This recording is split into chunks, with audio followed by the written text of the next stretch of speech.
adik-adik, selamat hari Minggu. Kita bertemu lagi dalam ibadah kita pada tanggal 27 Juni 2021.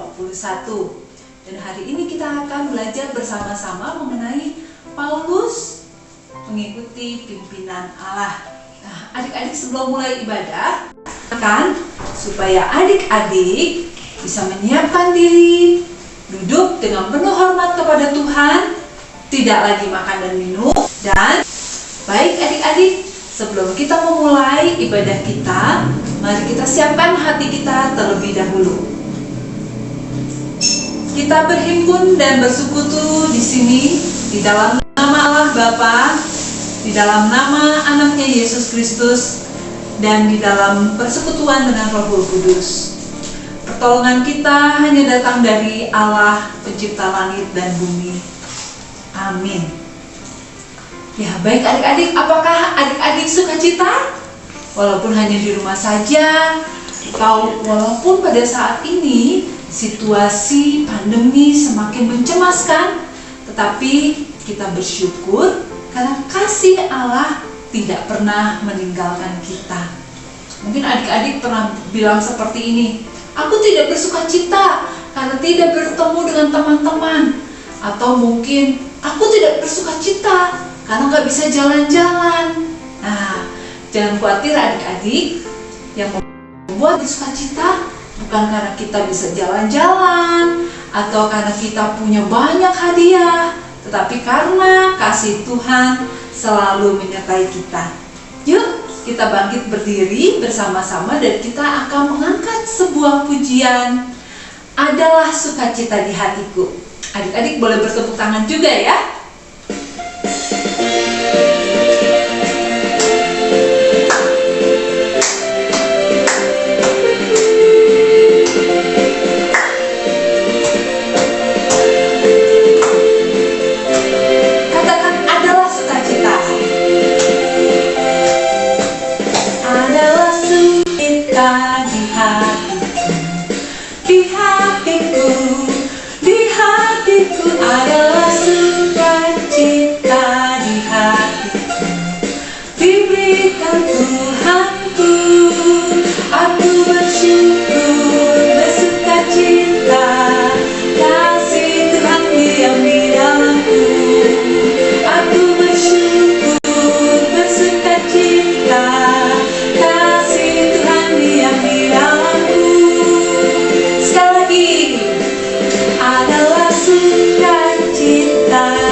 Sukacita di hatiku, karena apa?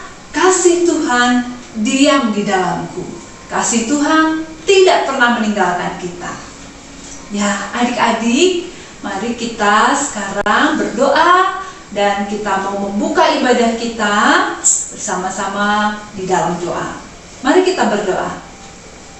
Tuhan Yesus yang baik, kami mengucap syukur punya Allah yang setia, punya Allah yang baik, punya Allah yang mau menyertai kami sampai selama-lamanya.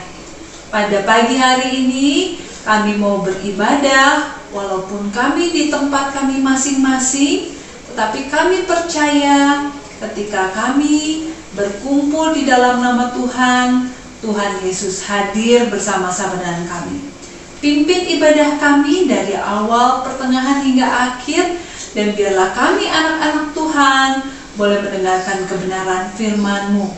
Di dalam nama Tuhan Yesus kami sudah berdoa, amin. Ya adik-adik, sebelum kita memulai ibadah kita, Tante ingin tahu dulu nih, apakah adik-adik masih ingat cerita minggu lalu? Minggu lalu ceritanya masih tentang Paulus, ya. Paulus yang sudah bertobat, akhirnya Paulus memberitakan Injil kepada orang-orang supaya mereka bisa mengenal Yesus. Nah, ayat hafalannya masih ingat nggak? Minggu lalu ada beberapa anak yang hebat-hebat, yang rajin sekali menghafalkan ayat dan mengirimkan video di grup-grup WhatsApp ya. Tante senang sekali. Ayat hafalannya diambil dari Yesaya 6 ayat 8 sampai 9. Apa isinya? Siapakah yang akan kuutus dan siapakah yang mau pergi untuk aku? Maka sahutku, ini aku, utuslah aku. Nah, adik-adik yang belum menghafal, yang belum mengingat, harus dihafalkan lagi ya. Nanti setelah mendengarkan firman, ada ayat hafalan yang baru. Yuk, sekarang kita bersiap untuk mendengarkan firman Tuhan.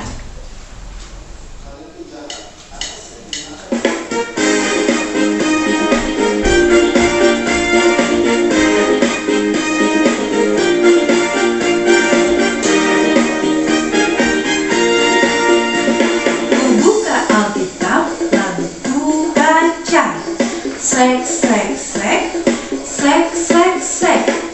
Firman Tuhan ada di hatiku, ada di langkahku, ada di hidupku, dan terus bertumbuh sirami jiwaku. Berbuah, berbuah, berbuah, berbuah, berbuah, berbuah, berbuah, berbuah.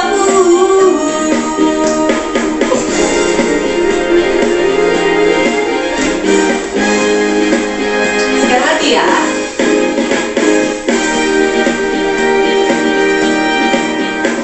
Ku buka Alkitab, lalu ku baca.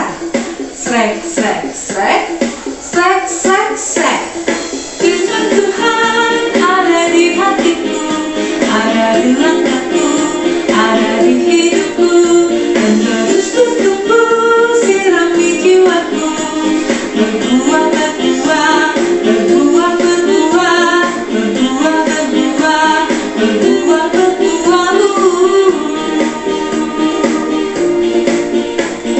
Firman Tuhan ada di hatiku, ada di langkahku, ada di hidupku, dan terus bertumbuh sirami jiwaku. Berbuah, berbuah, berbuah, berbuah, berbuah, berbuah, berbuah, berbuah. Ya, firman Tuhan adalah di hati kita dan terus berbuah semakin besar.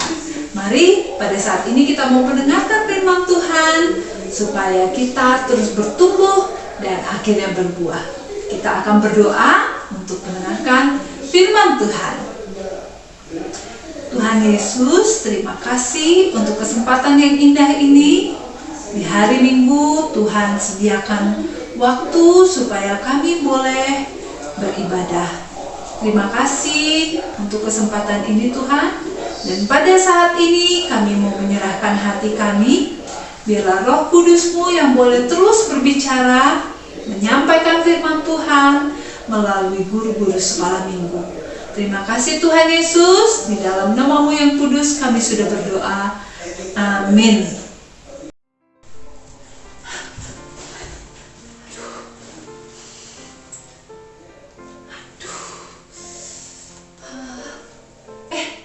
Adik-adik, aduh, ini tante sebetulnya mau pergi nih. Nih lihat, barangnya udah banyak banget. Tante udah bawa paspor. Tante mau pergi ke luar negeri. Tapi tadi terlambat bangun. Jadi sekarang terlambat deh. Jadi sepertinya tante udah ketinggalan pesawat. Ya, mana ya? Tapi tante jadi ingat seseorang di dalam Alkitab yang juga pergi ke luar negeri untuk memberitakan Injil. Adik-adik mau dengar nggak ceritanya? Nah kalau gitu tante simpan dulu deh barang-barangnya. Kalau gitu tante ke luar negerinya lain kali aja deh ya. Lebih baik tante menceritakan tentang firman Tuhan kepada adik-adik semua. Nah, coba kita buka Alkitabnya dulu ya. Kita akan dengar dari Kisah Para Rasul 15 dan 16. Ini adalah kisah perjalanan Paulus. Nah, minggu yang lalu sudah diceritakan bagaimana pelayanan Paulus. Dan pada saat ini Tante akan melanjutkan cerita itu. Nah, Paulus adalah seorang Yahudi yang baru mengenal Yesus. Dia baru mengakui bahwa Yesus itu adalah Tuhan. Sebelumnya, dia hanya belajar dari kitab Taurat bahwa yang menciptakan bumi ini dan yang harus disembah itu adalah Allah. Tetapi Paulus tidak percaya bahwa Yesus itu adalah Allah sendiri. Nah, sekarang setelah Paulus bertobat, Paulus memberitakan Injil ke berbagai tempat. Setelah dari Antiokhia, adik-adik masih ingat apa itu Antiokhia? Antiokhia itu adalah satu tempat di mana pertama kali orang-orang yang mengikut Yesus disebut sebagai orang Kristen. Nah, dari Antiokhia, Paulus pergi ke Listra. Lalu setelah itu Paulus terus memberitakan Injil sampai ke tempat-tempat yang jauh. Nah, Paulus pada saat pelayanannya kali ini, dia ditemani oleh seorang teman bernama Silas. Dan dia juga ditemani oleh seorang yang muda hasil dari penginjilannya, yaitu Timotius. Dan nanti kita akan tahu lagi bahwa bukan hanya Silas dan Timotius yang menyertai Paulus, tapi juga ada seorang dokter yang bernama Lukas. Nah, adik-adik, kita akan mulai ceritanya dari ketika mereka sedang berada di Listra. Suatu hari Paulus sedang tertidur. Di sana dia mendapatkan suatu penglihatan. Yuk kita lihat dari Kisah Para Rasul 16 ayatnya yang ke-9. Kisah Para Rasul 16 ayat yang ke-9, Tante akan bacakan. Pada malam harinya tampaklah oleh Paulus suatu penglihatan. Ada seorang Makedonia berdiri di situ dan berseru kepadanya. Katanya, menyeberanglah kemari dan tolonglah kami. Nah, setelah Paulus melihat penglihatan itu, segeralah kami mencari kesempatan untuk berangkat ke Makedonia, karena dari penglihatan itu kami menarik kesimpulan bahwa Allah telah memanggil kami untuk memberitakan Injil kepada orang-orang di sana. Jadi pada saat itu Paulus tidak berlama-lama, dia langsung mengajak Silas dan Timotius dan Lukas untuk pergi ke Makedonia. Sampai di Makedonia, mereka tiba di tempat pertama, yaitu di Filipi. Paulus mendatangi rumah-rumah ibadat orang Yahudi, dan pada saat itu dia bertemu dengan ibu-ibu, ya, dengan perempuan-perempuan yang sedang beribadat di sana. Lalu Paulus memperkenalkan tentang Tuhan Yesus. Perempuan-perempuan di sana sebetulnya mereka sudah mengetahui tentang Allah, tetapi mereka belum mengenal Yesus. Dan ada seorang yang bernama Lydia. Lydia ini adalah perempuan yang menjual kain ungu. Nah, Lydia ini akhirnya percaya kepada Tuhan Yesus, dan pada saat itu juga Lydia meminta untuk dibaptis. Adik-adik, Lydia akhirnya percaya kepada Tuhan Yesus. Nah, setelah itu Paulus dan teman-temannya tidak berhenti memberitakan Injil. Nah, selama Paulus berkeliling di daerah Filipi pada saat itu, ada seorang perempuan muda yang memiliki ilmu untuk melakukan melakukan tenungan-tenungan. Apa itu tenungan? Tenungan itu adalah semacam sihir. Jadi dia sering mengatakan hal-hal yang luar biasa, tetapi itu bukan berasal dari Tuhan. Itu berasal dari si setan. Ya. Nah, perempuan ini ternyata dia punya tuan-tuan. Dan tuan-tuannya itu mendapat keuntungan ketika si perempuan muda ini melakukan tenung. Ya, misalnya dia melakukan guna-guna, atau dia mendoakan hal-hal yang buruk tentang orang lain. Nah, nanti dia akan dibayar oleh orang-orang yang menyuruh dia. Tapi bayaran itu diambil oleh tuan-tuan dari si perempuan muda ini. Nah, perempuan muda ini mengikuti Paulus dan teman-temannya. Lalu perempuan ini mengatakan seperti ini. Yuk kita lihat dari Kisah Para Rasul 16 ayat yang ke-17. Ia mengikuti Paulus dan kami dari belakang sambil berseru, katanya, orang-orang ini adalah hamba Allah yang Maha Tinggi. Mereka memberitakan kepadamu jalan keselamatan.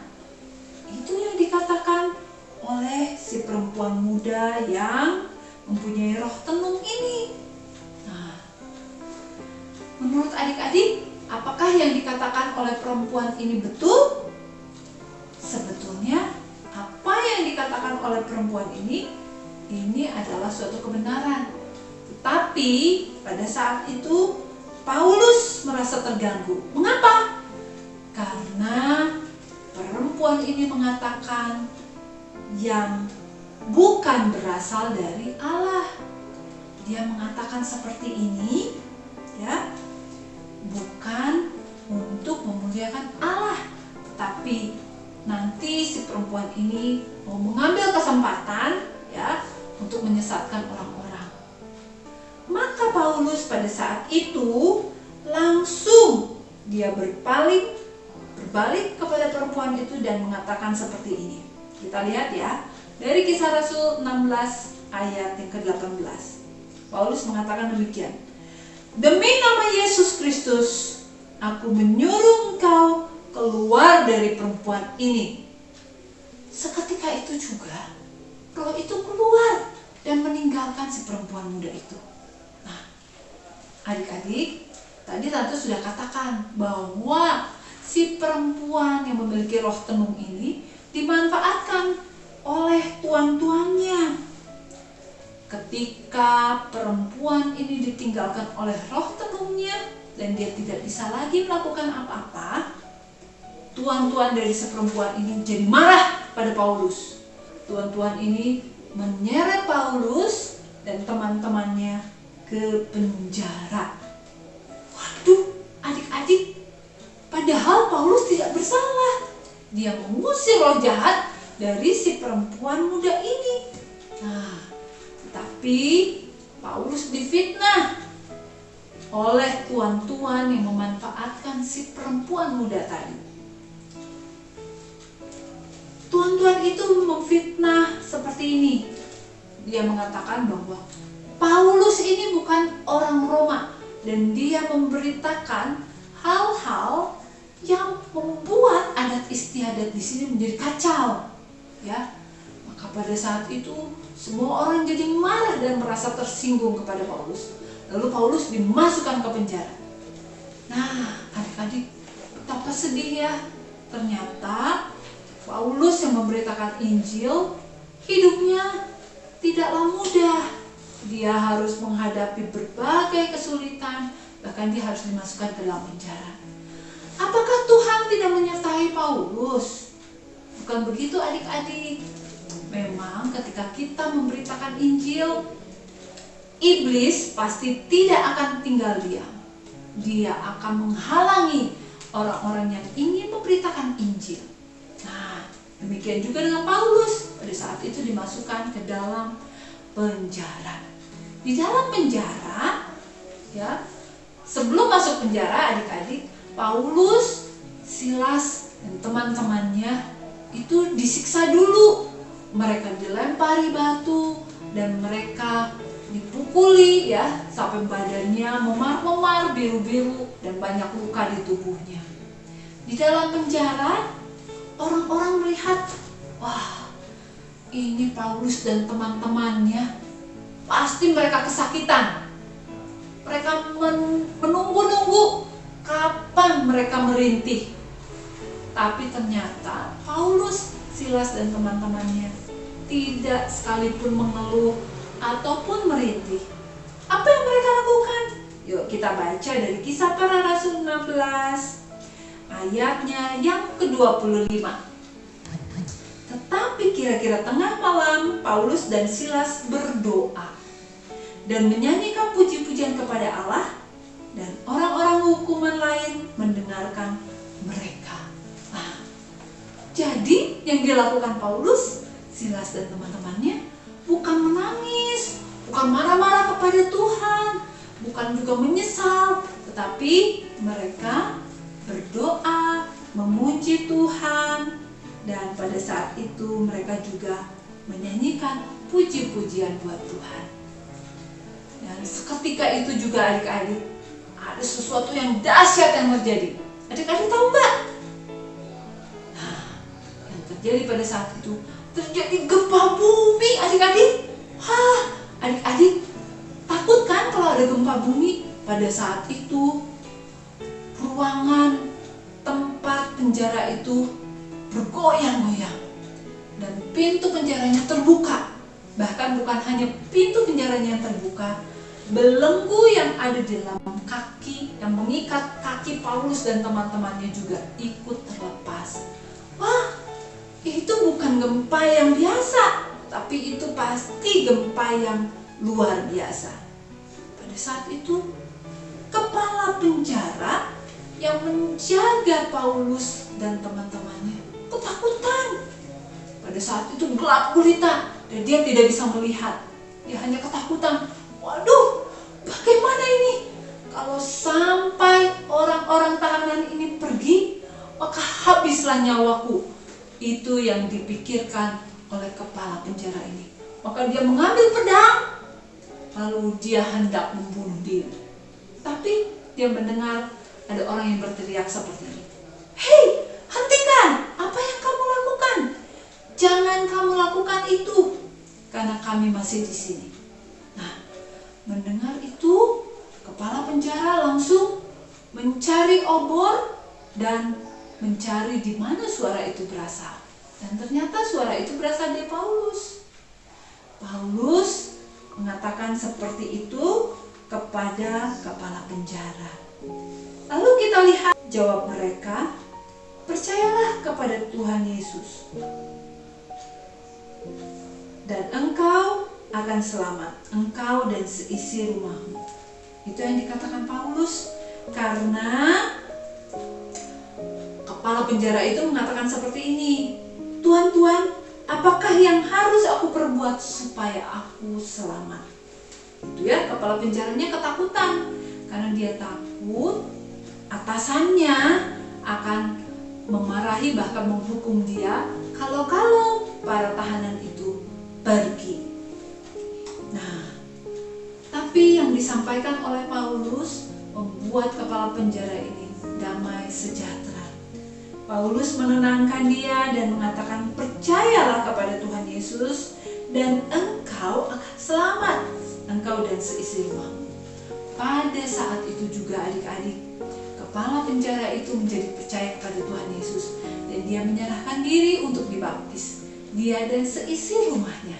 Lalu Paulus diundang untuk makan malam bersama-sama dengan keluarga dari kepala penjara ini. Nah, adik-adik, kalau kita dengarkan cerita dari Paulus mengalami penderitaan yang begitu berat, bahkan badannya harus sakit dan menderita dan mengalami penjara, tetapi penderitaannya ini tidak sebanding dengan sukacita yang dia boleh rasakan. Apa sukacitanya? Dia boleh melihat ada satu keluarga yang diselamatkan oleh Tuhan. Nah, adik-adik, apa yang kita sudah dengarkan cerita tentang Paulus, kiranya ini juga membuat hati kita juga jadi berapi-api dan berkobar-kobar untuk memberitakan Injil kepada orang-orang di sekitar kita. Ada sukacita yang besar ketika ada satu orang yang diselamatkan. Nah, ini cerita kita pada hari ini, belajar tentang bagaimana Paulus dipakai Tuhan untuk memberitakan Injil. Semoga dari cerita ini adik-adik juga mau belajar untuk memberitakan Injil kepada teman-teman atau kepada orang-orang yang ada di sekitar kita. Baik, mari kita akhiri firman Tuhan pada saat ini dan kita mau berdoa. Mari kita berdoa. Tuhan Yesus, kami mengucap syukur untuk firman yang boleh kami dengarkan. Biarlah firman ini boleh ada terus di dalam hati kami dan mendorong kami untuk boleh melakukan perintah Tuhan untuk memberitakan Injil. Tuhan, walaupun kami masih kecil, tapi kiranya Tuhan boleh menolong kami menjadi alat-Mu dimanapun kami berada. Terima kasih Tuhan Yesus, di dalam nama-Mu yang kudus kami sudah berdoa. Amin. Ya, adik-adik, tadi kita sudah mendengarkan firman Tuhan mengenai perjalanan Paulus ke Makedonia untuk memberitakan Injil.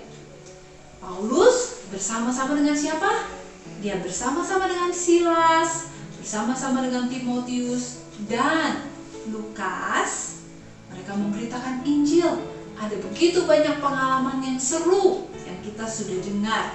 Dan yang kita tahu bahwa Tuhan selalu menyertai dan memimpin Paulus beserta teman-temannya. Nah, adik-adik, kita mengetahui itu karena firman Tuhan melalui ayat hafalan yang berikut ini kita hafal. Kita tahu bahwa Tuhan tidak akan pernah meninggalkan kita. Nah, coba adik-adik buka dari Matius 28 ayat 20b. Matius 28 ayat 20b. Isinya demikian. Dan ketahuilah, aku menyertai kamu senantiasa sampai kepada akhir zaman. Itu yang dikatakan Tuhan Yesus kepada murid-muridnya sebelum Tuhan Yesus terangkat ke surga. Dan kita tahu juga bahwa firman ini juga Tuhan katakan buat kita semua percaya kepada Tuhan Yesus. Ya, jadi tidak usah takut, tidak usah merasa bahwa aku ini kan bukan siapa-siapa. Ingat firman Tuhan. Matius 28 ayat 20b mengatakan, dan ketahuilah, aku senantiasa menyertai kamu sampai akhir zaman. Ya, adik-adik, kita akan mengakhiri ibadah kita. Dan kita akan berdoa. Kita juga jangan lupa mendoakan para misionaris yang memberitakan Injil ke seluruh dunia. Kita juga berdoa untuk orang-orang yang kita kenal tapi belum mengenal Tuhan Yesus.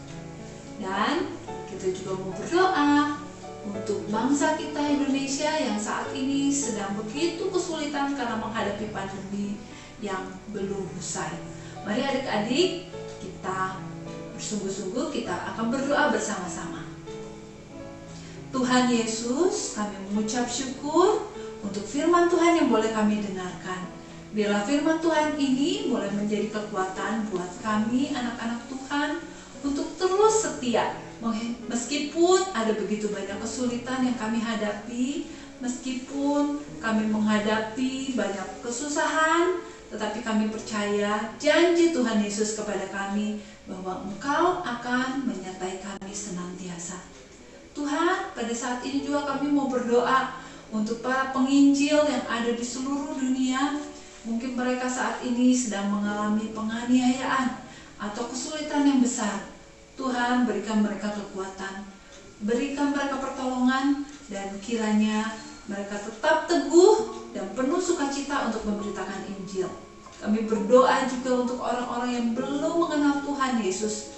Kiranya hati mereka boleh digerakkan oleh Roh Kudus untuk mengaku bahwa Engkaulah Tuhan dan Juru Selamat manusia. Tuhan Yesus, kami juga mau berdoa untuk bangsa kami Indonesia yang pada saat ini sedang berjuang melawan pandemi COVID-19. Berikan kebijaksanaan buat pemerintah supaya mereka dapat mengambil keputusan yang terbaik untuk seluruh rakyat Indonesia. Kami juga mau berdoa untuk keluarga kami, untuk orang-orang yang kami kasihi. Kiranya Tuhan yang selalu melindungi dan menjauhkan daripada sakit penyakit. Demikian juga untuk saudara-saudara kami yang saat ini sedang sakit, kiranya Tuhan berikan kesembuhan. Tuhan juga berikan kekuatan kepada mereka supaya mereka boleh pulih kembali dan mengucap syukur karena selalu merasakan kasih Tuhan. Tuhan Yesus, sertai kami anak-anak Tuhan yang pada saat ini sedang libur sekolah. Tuhan, ingatkan kami terus bahwa Tuhan tidak pernah meninggalkan kami. Dan biarlah selama kami berlibur, kami juga boleh terus berdoa dan membaca firman Tuhan dan mengikuti ibadah sekolah minggu. Terima kasih Tuhan, doa kami yang jauh dari sempurna ini kami mau panjatkan di dalam nama Tuhan Yesus Kristus yang sudah mengajar kami berdoa. Bapa kami yang di sorga, dikuduskanlah namamu, datanglah kerajaanmu, jadilah kehendak-mu di bumi seperti di sorga. Berilah kami pada hari ini makanan kami yang secukupnya, dan ampunilah kami atas kesalahan kami, seperti kami juga mengampuni orang yang bersalah kepada kami. Dan janganlah membawa kami ke dalam pencobaan, tetapi lepaskanlah kami daripada yang jahat. Karena Engkaulah yang punya kerajaan dan kuasa dan kemuliaan sampai selama-lamanya. Anak-anak, marilah kita menerima berkat dari Tuhan. Tuhan memberkati kita dan melindungi kita. Tuhan menyinari kita dengan wajah-Nya dan memberi kita kasih karunia. Tuhan menghadapkan wajah-Nya kepada kita dan memberi kita damai sejahtera. Amin. Ya, baik adik-adik, ibadah kita sudah selesai. Selamat hari Minggu, tetapi jangan lupa adik-adik harus tetap patuh terhadap protokol kesehatan. Gunakan masker, rajin cuci tangan, dan jangan keluar rumah jika tidak ada keperluan yang sangat penting. Kalau kita bertemu dengan orang-orang, jaga jarak, dan jangan juga kita melupakan makanan-makanan yang sehat. Beristirahat yang cukup. Ya, Tante selalu berharap kita semua sehat-sehat. Dan sampai bertemu lagi adik-adik. Selamat hari Minggu. Tuhan memberkati.